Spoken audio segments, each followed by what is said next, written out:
پھر آپ کو ایک اور چیز، ویسے ٹائم ختم ہوتا جا رہا ہے، 2-4 باتیں اور، ورنہ آج مجھے اور بھی بہت چیزیں بیان کرنا تھی، کہ ایک آپ کو کثرت مطالعہ بھی رکھنی.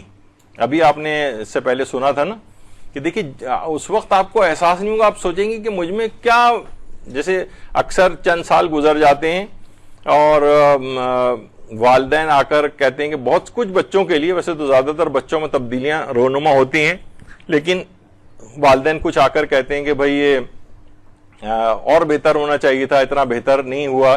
تو ہم ان کو یہی کہتے ہیں کہ دیکھیے علم دین جو اس کے اندر ابھی جا رہا ہے نا، یہ اپنے اثرات ضرور رکھے گا. کہا جاتا ہے نا کہ دیکھیے مثلاً آپ نے ایک ہفتے پہلے جو کھانا آج کے روز کھایا تھا، آپ سے پوچھو تو اکثر کو آپ کو یاد بھی نہیں ہوگا کہ آپ نے پچھلی اتوار کو دوپہر کے وقت کیا کھانا کھایا تھا، لیکن وہ کھانا آپ کے جسم میں پہنچ کر اپنے اثرات دکھا چکا ہوتا ہے. مثلا جو بھی آپ مطالعہ کر رہی ہوتی ہیں نا، دیکھیے مطالعہ جب آپ کتابوں کا کر رہی ہوتی ہیں، اس میں تاریخ کی باتیں آ رہی ہوتی ہیں، اس میں قرآن و حدیث کی باتیں آ رہی ہوتی ہیں، اس میں فقہی احکام بھی آ رہے ہوتے ہیں، اس میں عام جنرل معلومات عامہ بھی آ رہی ہوتی ہیں. تو جب ان کی ضرورت پیش آتی ہے نا، تو وہ آپ کی دماغ کی لائبریری میں سے نکل کر وہ معلومات آپ کو حاصل ہو جاتی ہے. جیسے وہ جوتے کی مثال جو انہوں نے دی تھی کہ جب ضرورت جتنی پیش آتی ہے اتنی ہم معلومات کو استعمال کر لیتے ہیں. تو بظاہر اب نہیں لگ رہا ہوتا آپ کو کہ آپ کے اندر کوئی، لیکن وہ فائدہ آپ کو وہ چیز پہنچا چکی ہوتی ہے. مثلا کتنی آپ کی اردو اچھی ہو جاتی ہے، کتنی آپ کی ووکیبلری بہتر ہو جاتی ہے، کتنی چیزیں ہیں آپ کی اخلاقیات بہتر ہو جاتی ہے. کبھی آپ کو دماغ میں کوئی چیز شیطانی بات آ رہی ہوتی ہے تو آپ فوراً وہ حدیث آپ کو یاد آ جاتی ہے اور آپ رک جاتی ہیں. تو یہ سب کثرت مطالعہ کی وجہ سے ہوتا ہے. اگر آپ مطالعہ کریں گے بھی نہیں تو اندر کوئی تبدیلی بھی رونما نہیں ہوگی، لیکن وہ مطالعہ ایک لحاظ سے اپنے اندر وہ کتابوں کی ایک لائبریری بناتے چلے جائیں تو جب وقت ضرورت پیش آئے گا تو وہ چیز نکل کے آ جائے گی.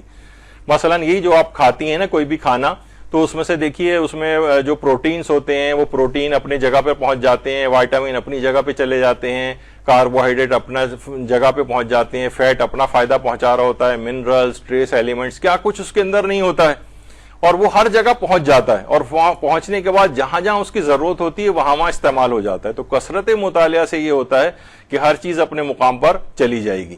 کتابوں کو زیادہ سے زیادہ پڑھنے کا عادی بنائیں، کوئی وقت اپنا مقرر کریں، مطالعے کے اندر وقت کو لگائیں، ورنہ دیکھیے وقت ایسی ضائع ہوتا چلا جائے گا. یہ اسکرولنگ کرنا موبائل فون کے اوپر اور فیس بک پر اور پیجز پہ پیجز اور نیوز فیڈ پڑھتے چلے جانا، یہ جسٹ ویسٹیج ہے ٹائم کا.